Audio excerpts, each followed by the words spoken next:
que es precisamente el derrame pleural y el neumotórax. Digo, estas dos entidades dentro de la patología de la pleura, pues son las más frecuentes y obviamente son síndromes por lo general, ¿no? Entonces, tienen alrededor de su diagnóstico, pues tienen alrededor de muchas causas, ¿no? O sea, existen muchas condiciones que provocan derrames pleurales y existen otras condiciones que provocan neumotórax. Entonces, digo, por eso es un poquito a lo mejor más revoltoso entender estas dos entidades, sobre todo por la cuestión diagnóstica. Digo, hay veces que hacer un diagnóstico de un derrame pleural o un diagnóstico de un neumotórax no es nada difícil. Lo que se vuelve difícil es encontrar la causa, ¿no? Encontrar el por qué está pasando esta situación, ¿no? Entonces, el derrame pleural y el neumotórax no es otra cosa más que una situación que sucede posterior a una enfermedad o que es una consecuencia de una alteración sistémica o pulmonar, ¿no? No necesariamente, sobre todo el derrame, no necesariamente tiene que ser un problema pulmonar. Puede ser un problema sistémico de otro sistema, de otro órgano, que está condicionando el derrame pleural, ¿no? Entonces, por eso es que se vuelve un poco difícil en cuestión del abordaje de estas dos entidades, ¿no? Entonces, bueno, vamos a empezar con el caso clínico del derrame pleural. Y bueno, vamos a empezar. Este es un caso de una mujer de 45 años que acude a la consulta para chequeo general y durante el interrogatorio refiere lo siguiente, ¿no? Tiene disnea de grandes esfuerzos de 2 semanas de evolución y ha tenido una pérdida de peso de 5 kilos en una semana. Refiere come positivo clase 1. Hace una semana presentó infección de vías respiratorias altas y en la exploración física tiene adenopatías axilares izquierdas de 2 a 3 centímetros con una tumoración indolora indurada, perdón, en cuadrante superior externo de mama izquierda y tiene piel de naranja. En la flexión y amplexación se encuentra disminuidas en hemitórax izquierdo y los ruidos respiratorios están ausentes a nivel subescapular. A la percusión se encuentra su mate en un 50% aproximadamente y las vibraciones vocales se encuentran disminuidas en esa misma región. Se le toma la siguiente radiografía. Y pues bueno, aquí podemos observar esta radiopacidad que está pues prácticamente ocluyendo más del 50% del hemitórax izquierdo. Entonces vean cómo esta radiopacidad permite únicamente ver parte del parénquima izquierdo, solamente la zona apical. Todo lo demás, pues se ve completamente velado, ¿no? Se ve borrado. No se ve en los ángulos costodiafragmático, bueno, el costodiafragmático ni el cardiofrénico del lado izquierdo. Entonces, podemos observar que la línea media, la tráquea, en la columna de aire se encuentra desplazada hacia el otro lado, ¿no? Esto debido al efecto de la presión que está generando pues este derrame, ¿no? Entonces, bueno, con base a lo que la paciente está comentando en cuestión de sus síntomas y de lo que se encuentra en la exploración física, Jania, ¿andas por ahí? No sé si ya se conectó. Fabrizio, Sí, doctor. en este caso, la etiología más probable del derrame pleural en la paciente, ¿cuál sería? Estaba entre la infecciosa y la neoplásica, pero me fui más por la neoplásica. ¿Ok? ¿Qué fue lo que hizo que te fueras más por una que por la otra? Bueno, es que se dividen en dos los derrames, ya sean trasudados o exudados. Ujú. Y de los exudados, los más comunes es por neumonía, cáncer y embolia pulmonar. así como la tuberculosis, pero bueno, en la historia clínica o en el interrogatorio, pues la paciente nos ha dicho que ha perdido pues 5 kilos, ¿no? Y puede ser también un dato de tuberculosis, pero pues por las otras, los otros datos como la tumoración, aunque es indolora, pero ahí ya está y tiene adenopatías axilares, entonces por eso puse esa, ¿no? Ok, pues sí, de hecho, aquí lo que mete ruido precisamente es el combe, ¿no?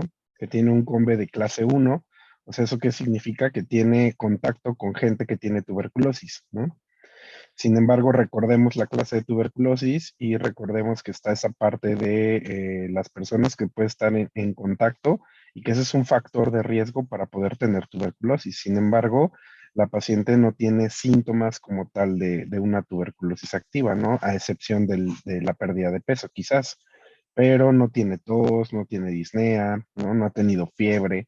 Entonces, no tiene cosas que nos hagan pensar una cuestión infecciosa, sino más bien se encuentra un nódulo, ¿no? Hay una nodulación palpable en mama, ya con piel de naranja, ¿no? Entonces ya está cambiando ahí como que la anatomía y pues muy probablemente lo que tiene más es un cáncer, ¿no?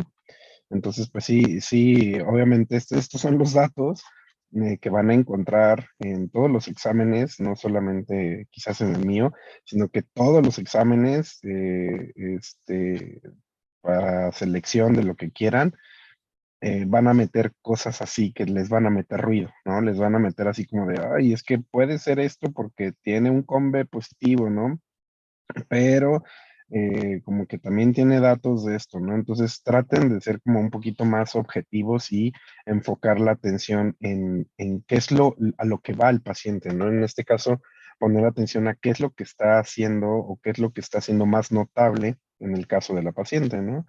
Entonces, pues bueno, pasando a la definición de este derrame pleural, pues el derrame pleural no es otra cosa más que un líquido que está atrapado ahí en la cavidad pleural, ¿no? Entonces, para que eso pase, debe de haber este desequilibrio entre presiones hidrostáticas y oncóticas, entre las pleuras parietales y las viscerales. Ahorita vamos a recordar un poco esa parte de la anatomía.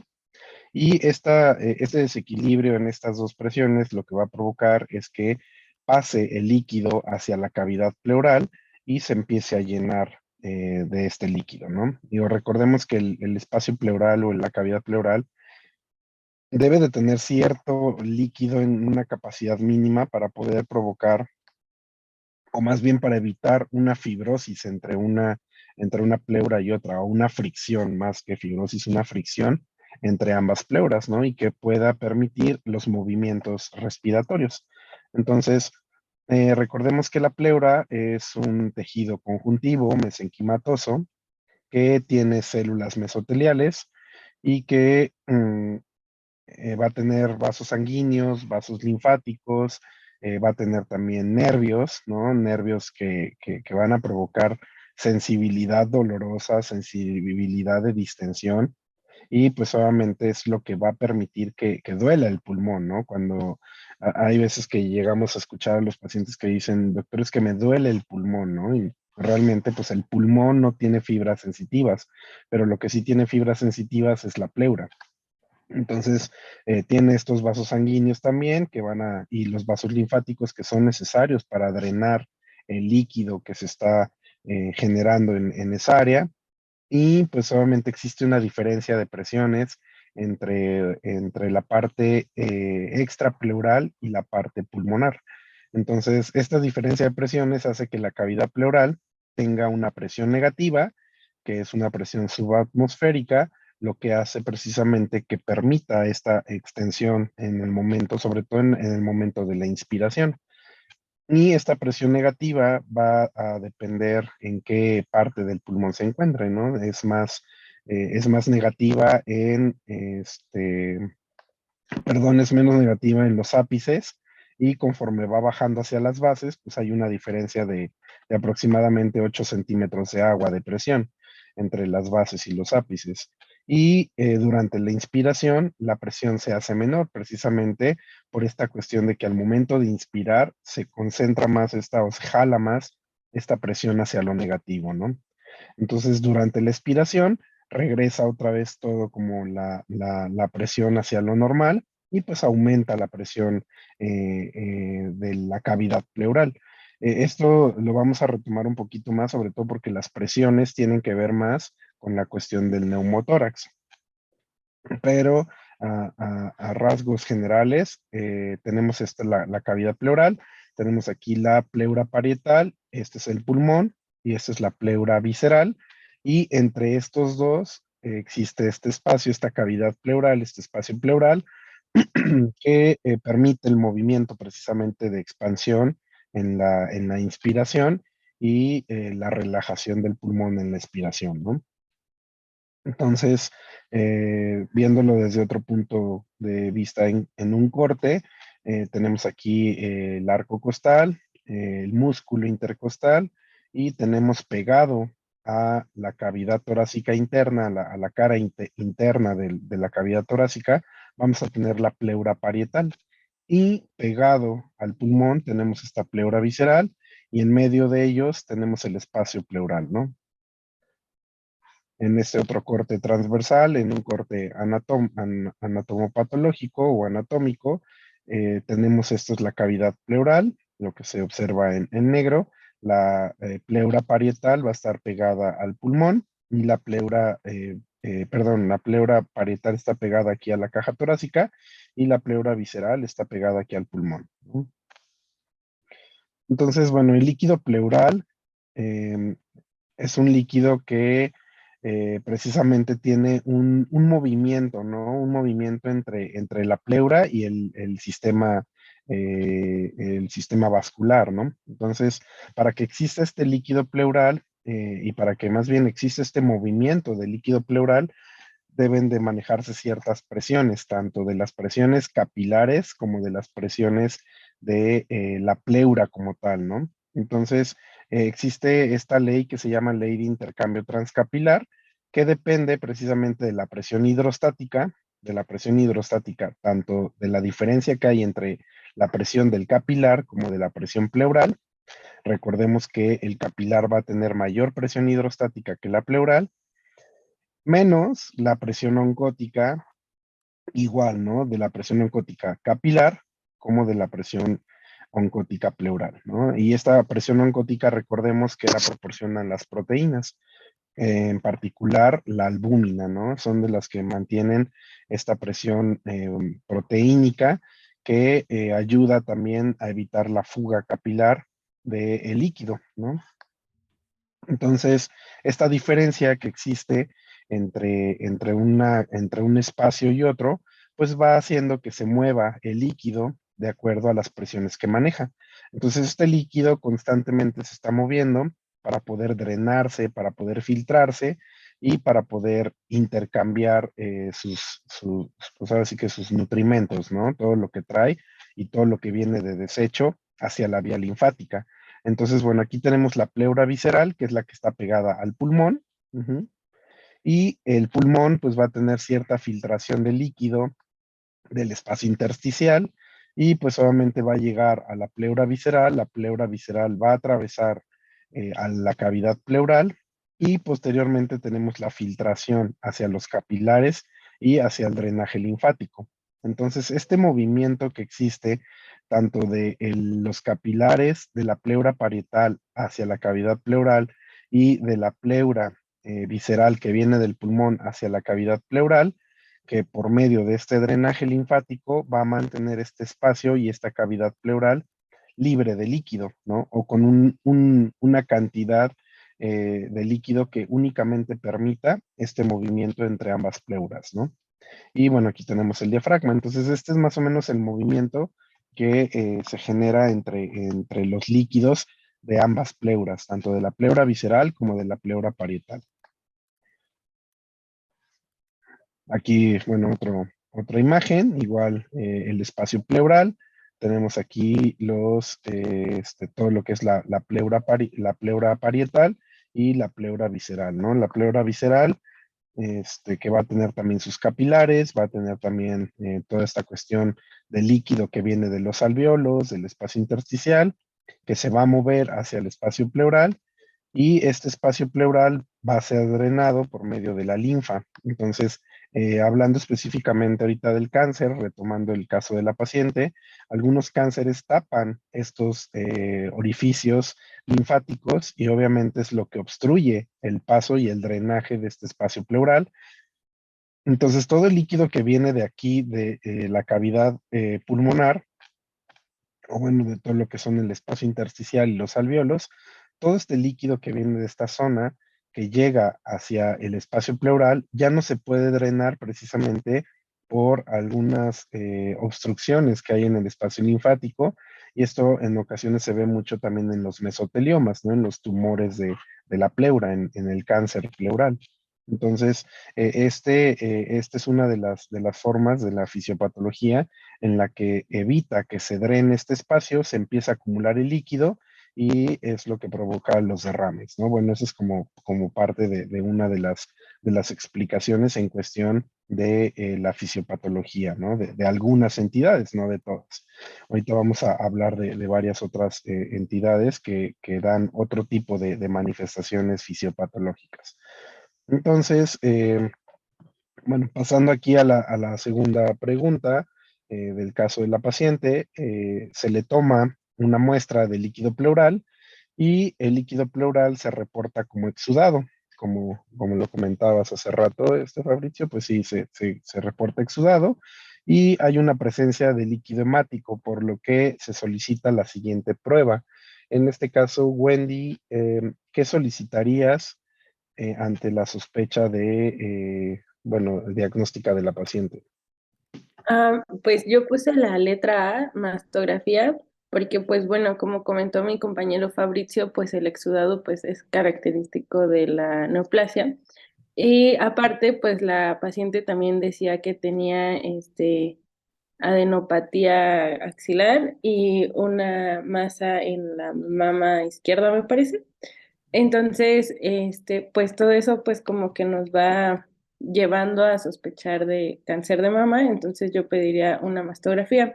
Y también el líquido hemático me parece que es característico de una, ah, de una neoplasia. Así es, digo, el líquido hemático puede estar, se puede encontrar tanto también en cánceres como también en algunas infecciones, ¿no? Pero pues sí está más enfocado a sospecha oncológica. Y bueno, la siguiente afirmación es correcta con respecto al diagnóstico de la paciente. En este caso, Iván Flores, creo que vi por ahí que te conectaste, andas por ahí. Sí, doctor. Yo puse la opción D, que es el derrame pleural asociado al cáncer, que es de predominio unilateral izquierdo y hemático, y pues esto es por todos los datos que se han visto, ¿no? A lo largo del caso de que los hallazgos radiológicos, lo que el derrame pleural, lo que presenta la paciente del lado izquierdo, que es la masa de características como de piel de naranja, y todo eso es como los datos que nos han ido indicando que pues es eso, la opción. Ok, exactamente, ¿no? Digo, todos estos datos que vamos recogiendo, tanto de la exploración física, el interrogatorio, los antecedentes de la paciente, son los que nos permiten orientar un poco más el diagnóstico del derrame, ¿no? Porque como les comento ahorita, tenemos dos opciones de diagnósticos diferenciales por el COMBE positivo que tiene la paciente, pero por los datos clínicos que se encuentran tanto en la exploración física principalmente, como a lo mejor la evolución que ha tenido la paciente en su cuadro, más las características del derrame pleural, que es unilateral, que ya encontramos que tiene datos de un derrame exudativo y que aparte es hemático, ¿no? Entonces, las dos cosas pueden estar presentes en la tuberculosis, pero ya hablando del predominio unilateral, pues obviamente estamos hablando de que, y luego si es también del lado izquierdo, donde también tiene el problema tumoral la paciente, el nódulo que se está palpando, pues bueno, es más sospecha del problema de cáncer, ¿no? Entonces, bueno, hablando de esta fisiopatología, de los mecanismos de cómo se forma el derrame, que tiene que ver con toda esta alteración de este movimiento de líquido, pues bueno, una de las causas que puede provocar que haya mayor líquido en el espacio pleural, pues es que haya una mayor entrada de fluido, ¿no? Y que aparte, además de que esté aumentado la cantidad de líquido que va entrando a la cavidad pleural, haya una disminución en su drenaje, ¿no? Entonces, ¿qué cosas nos dan mayor entrada de fluido? Pues que haya un aumento de la presión venosa o microvascular. Esta presión venosa puede ser sistémica o puede ser pulmonar. La más frecuente es que sea esta presión microvascular, lo que se le llama hipertensión venocapilar.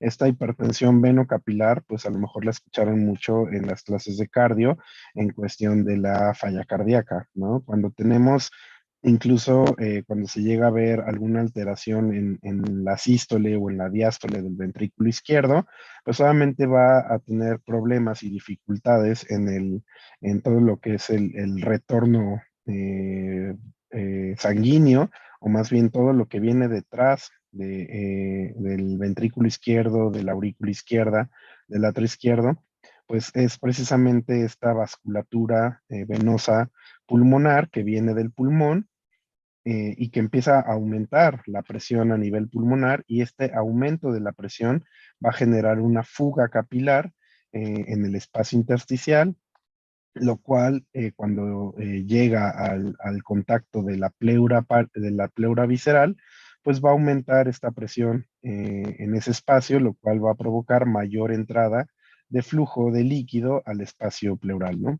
Otra es que haya una disminución de la presión pleural, y que en este caso, al disminuir la presión pleural, aumenta de forma compensadora, o más bien en este caso, al disminuir la presión pleural, pues se queda de la misma presión, pero obviamente ya aumenta la presión con respecto a la presión pleural, la presión de la pleura parietal. Entonces, esta disminución de la presión pleural puede estar asociado a algunas atelectasias a nivel pulmonar, ¿no? Entonces, zonas de atelectasia van a tener algunas zonas que a lo mejor van a tener ciertos derrames, y muchas de estas cosas hacen que las fisuras de los pulmones, que se le llama la fisuritis, se vean en una radiografía de tórax como una radiopacidad lineal que representa precisamente esa zona de derrame, ¿no? Otro puede ser el aumento de la permeabilidad vascular. Esto es más frecuente en los exudados, en donde la permeabilidad vascular está disminuida, hay un daño endotelial, hay un proceso inflamatorio, hay un proceso de infección o de malignidad que hace que el vaso sanguíneo, su pared se vuelva más permeable, y entonces empieza a haber un infiltrado proteínico, un infiltrado líquido y un infiltrado celular en el espacio pleural, ¿no? Entonces, el espacio pleural, en este caso, la cavidad pleural, se empieza a llenar tanto de sangre como de células, como de proteínas, y aparte de líquido, ¿no? ¿Todo por qué? Porque se dañó este endotelio por medio de estos mecanismos, y está pasando todo lo que andaba en el espacio capilar, ahora ya está entrando al espacio pleural. Entonces, esto es más característico de los exudados. Y puede haber también una disminución de la presión osmótica plasmática por disminución de la presión oncótica, ¿no? Esto se ve más en los trasudados, pero por patologías que disminuyen las proteínas séricas, ¿no? Como cuáles puede ser la insuficiencia hepática. La insuficiencia hepática, cuando empieza a haber ya datos de cirrosis, empieza a disminuir la producción de proteínas como la albúmina, y pues eso hace que el paciente empiece a tener edema. Y este edema también puede estar a nivel del espacio pleural, y empieza a haber derrames pleurales, ¿no? Entonces, por otro lado, también podemos tener alteraciones en la salida del flujo que está disminuida, ¿no? Entonces, ese retorno de líquido del espacio de la cavidad pleural ahora también ya se encuentra obstruido y ya no pasa hacia el drenaje linfático, ¿no? Entonces, aquí, ¿dónde va a estar la alteración? Pues va a ser precisamente en este drenaje de la linfa de la pleura parietal. Y esto pues puede ser tanto por factores intrínsecos como por factores extrínsecos. Los factores intrínsecos principalmente pues son que interfieren precisamente con la capacidad de drenar la linfa en los vasos linfáticos, ¿no? Y dentro de ellos pues puede haber algunas citocinas, algunos otros productos de la inflamación, algunas endotoxinas, por ejemplo, de algunas bacterias que puedan estar ocluyendo esos orificios linfáticos que drenan el espacio pleural y puede haber otras anomalías endocrinas, por ejemplo, el hipotiroidismo, que es otra de las causas, por ejemplo, que puede desarrollar derrames pleurales. Puede haber lesión debida a radiación o fármacos, por ejemplo, algunos pacientes con quimioterapia que ya se encuentran en tratamiento oncológico o que les dan radiación en esa zona del tórax por algún cáncer de mama o por algún otro tipo de cáncer torácico, pues esta lesión, esta radiación que se genera en la pleura va a hacer que se obstruyan estos orificios linfáticos y que se empiece a disminuir el drenaje linfático, ¿no? Otra infiltración de ganglios linfáticos por el mismo cáncer y algunas anomalías anatómicas, ¿no? Pero bueno, esto es lo menos frecuente y estos a lo mejor se pueden observar más en pacientes pediátricos.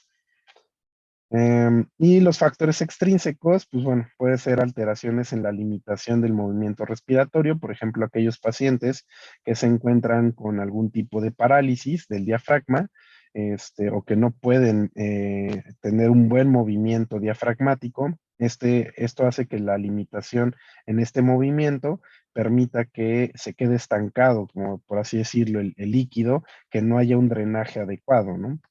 La compresión mecánica precisamente de los vasos linfáticos, por ejemplo, en una fibrosis pleural o en granulomas pleurales, como puede ser también en la tuberculosis, bloqueos de los estomas linfáticos. Estos estomas eran los orificios que vimos en las imágenes pasadas, donde va drenando el líquido pleural. Y estos bloqueos van a provocar que exista este atrapamiento de líquido y y se observa más precisamente en la malignidad pleural como en el mesotelioma. Posteriormente también puede estar la disminución de la presión intrapleural en las atelectasias, lo que les comentaba, y hay un aumento de la presión venosa sistémica como en la falla cardíaca y disminución de la disponibilidad de líquido en estos espacios linfáticos, ¿no? Después de un neumotórax. Es frecuente que una vez que tenemos el neumotórax y que se corrige el neumotórax, empiece a haber atrapamiento de líquido precisamente porque se quedaron atrapados estos orificios linfáticos y no están permitiendo el drenaje. Ahorita vamos a ver unas imágenes cuando veamos la de neumotórax. Vamos a ver cómo cuando tenemos la reexpansión pulmonar podemos tener zonas de atelectasia y zonas que se ven más radiopacas asociadas a un líquido atrapado ahí, ¿no? Entonces, bueno, ¿qué hay que hacer ante un paciente que tenga un derrame pleural, ¿no? ¿Qué es lo que debemos de desarrollar en nuestra evaluación clínica? Pues es muy importante toda la historia clínica, ¿no? ¿Por qué? Porque, pues, como vemos, podemos tener muchos factores y muchas enfermedades, muchas patologías, muchos síndromes que pueden condicionar un derrame pleural, más cuando es un derrame de tipo unilateral, ¿no? Ahí es donde se vuelve el reto, porque cuando es bilateral, esa es otra de las cosas importantes. Cuando es un derrame bilateral está más asociado a a la disminución de la presión oncótica como en la falla hepática, o a lo mejor en pacientes que ya tienen insuficiencia renal, que tienen diálisis peritoneal, no sé, ese tipo de derrames son más bilaterales. A esos casi no hay que estudiarles nada o casi nada porque pues prácticamente sabemos la causa que está bien puesta en el paciente, ¿no? Pero cuando tenemos un derrame unilateral y que a lo mejor el paciente tiene muchos síntomas generales, pues a lo mejor no tenemos un síntoma específico, ¿no? En este caso, pues a lo mejor la historia clínica con la paciente pues nos orienta más al problema de cáncer, sobre todo porque en exploración física le encontramos tumoraciones, ¿no? Pero hay veces que el paciente puede tener muchos otros síntomas inespecíficos que hacen que se vuelva más, más difícil el diagnóstico, ¿no? Y pues bueno, hay que evaluar precisamente qué síntomas tiene. Puede ir desde un paciente asintomático, porque a lo mejor el derrame es mínimo, pero ya cuando el derrame empieza a aumentar, puede presentar disnea, puede haber tos. La tos obviamente va a ser no productiva. Va a haber un dolor pleurítico. Este dolor pleurítico precisamente es el dolor que se presenta al momento de la inspiración. Cuando el paciente le decimos meta aire y aumenta esta inspiración, el paciente al momento de estar haciendo la inspiración corta la inspiración precisamente por ese dolor, ¿no? Ese es el dolor pleurítico que habla precisamente de este roce que se encuentra entre las pleuras, ¿no? Y puede haber hipoxemia. También esto va a depender del tamaño del derrame. Si es un derrame muy extenso, pues el paciente va a disminuir la saturación de oxígeno. Ahora tenemos también signos, los signos como tal de derrame pleural que vamos a encontrar, pues va a ser que a la inspección vamos a tener disminución de la ampliación y de la amplexación. También va a depender del derrame, obviamente, de la cantidad de líquido que tengamos. En líquidos muy pequeños puede que a lo mejor no haya esta diferencia o esta disminución en la ampliación y amplexación. Va a haber disminución de las vibraciones vocales, va a la percusión, va a haber submatidez, y aquí lo que tenemos que hacer en el paciente es ir haciendo a la percusión, ir subiendo poco a poco y ver en qué punto, en qué altura de la costilla o en qué altura a nivel vertebral se encuentra la submatidez, ¿no? Esta matidez hídrica que le llaman, precisamente es lo que nos va a permitir diferenciar hasta dónde se encuentra el derrame. También obviamente las vibraciones vocales nos pueden ayudar un poco. ¿Por qué? Porque cuando estamos pidiendo al paciente que mencione la palabra 1, que es con lo que deberíamos de hacer las vibraciones vocales, con la palabra 1 se transmite más la vibración vocal que con la palabra 33. Esta disminución de las vibraciones vocales también la podemos ir viendo a lo largo de la caja torácica del paciente, ¿no? Entonces podemos descubrir hasta qué punto o qué porcentaje del tórax se encuentra afectado. Y en la auscultación, pues va a haber, si es un derrame pleural pequeño, puede que sea un frote pleural, así como se ausculta el frote pericárdico, también se ausculta el frote pleural, y puede haber disminución de los ruidos respiratorios, ¿no? O algo que se llama también egofonía. Le pedimos al paciente también que mencione la palabra 1, y esta egofonía hace que el 1 sea completamente nítido, cuando debería de estar distorsionado esa palabra, ¿no? Entonces, bueno, los estudios de imagen que nos van a apoyar para corroborar nuestro síndrome de derrame pleural clínico, pues es el que tenemos principalmente más a la mano, pues es la radiografía de tórax, ¿no? Entonces aquí, por ejemplo, podemos ver un derrame pleural también casi completo, arriba del 50% del hemitórax derecho. Se borran por completo los ángulos cardiofrénicos y los costodiafragmáticos, y en este caso pues tenemos todo un derrame completo, ¿no? Está velado completamente el hemitórax izquierdo, y esto hace que desplace toda la presión del líquido, la línea media. Vean cómo la columna de aire de la tráquea se encuentra desplazada hacia el lado contrario, así como la silueta cardíaca, ¿no? ¿Por qué? Porque justamente toda la presión que se está generando aquí está empujando hacia la otra cavidad todo el mediastino. Podemos tener también derrames que no son tan grandes. Aquí, por ejemplo, pues también se borra este ángulo costodiafragmático de este lado. Este es un derrame que es menos del 50%. Hay veces que los derrames son tan pequeños que no se logran ver ni siquiera aquí en los ángulos costodiafragmáticos, y es necesario pedir una proyección lateral para ver el derrame en la región posterior. Y nosotros recordemos que también en una proyección lateral de tórax también podemos observar el ángulo diafragmático posterior. Entonces también aquí les digo, estos derrames son muy pequeños. Este es un derrame bilateral. Vean aquí cómo está borrado el ángulo costodiafragmático, y de este lado también el ángulo cardiofrénico también se está perdiendo de ambos lados. Entonces este es un derrame pleural bilateral que muy probablemente pudiera estar asociado a algún otro problema que sea más trasudado, ¿no? Más que exudado. Este otro derrame igual bilateral, ¿no? Podemos observar de ambos lados están borrados los ángulos costodiafragmáticos y cardiofrénicos. En este otro igual es un derrame bilateral que aparentemente, pues bueno, también se observa algo de quizás de cardiomegalia. Probablemente a lo mejor el paciente tenga un derrame de origen cardiológico, cardiogénico. Aquí tenemos un derrame pleural unilateral, como hasta un 40, casi 50%. En este otro igual es un derrame bilateral, pero este derrame bilateral pues está bastante extenso, ¿no? Entonces, muchas veces estos son a lo mejor de una falla cardíaca aguda, de un paciente que se está dializando, de un paciente que tiene falla hepática o falla renal ya crónica, pero con diálisis peritoneal.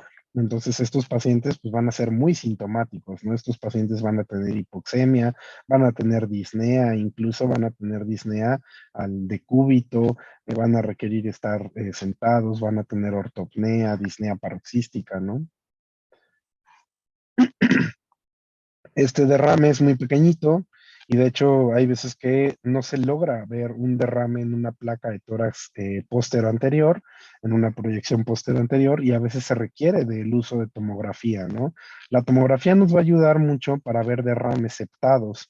Ahorita voy a hablar un poquito más de esos derrames septados, pero estos derrames septados por lo general se aprecian más en complicaciones infecciosas, ¿no? Por ejemplo, en neumonías que provocan derrames paraneumónicos y que generan empiemas.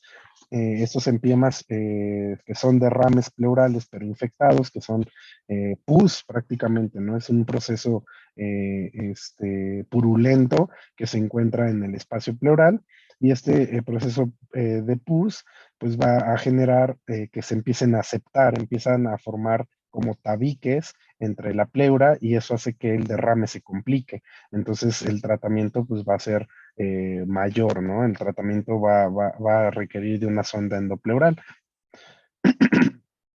Pero vean aquí, por ejemplo, el derrame es bilateral. Aquí en esta placa de tórax pareciera que únicamente se ve del lado derecho, pero también ya en la tomografía, esta es una ventana de mediastino.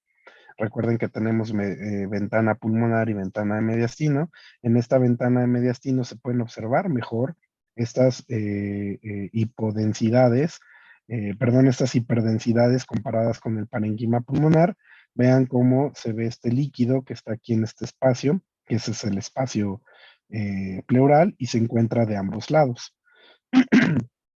Aquí, ¿por qué se ve más hacia esta región dorsal? Porque el paciente está acostado, ¿no? Entonces recuerden que el líquido se va a mover hacia donde el paciente se ponga, ¿no? Entonces, en el caso de la tomografía, en donde el paciente está todo el tiempo acostado en el estudio, pues el líquido se va hacia la región dorsal.